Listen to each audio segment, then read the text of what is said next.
ఉన్నావు చూడు, అదే నీ కుటుంబ జీవితానికి శాపం.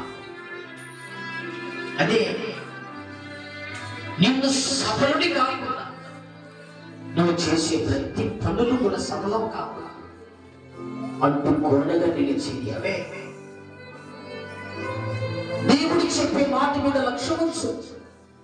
ఈ రోజు నుంటైనా, ఈ గడియ నుంటైనా, ఈ క్షణం వరకైనా ఇక చాలు జీవితం.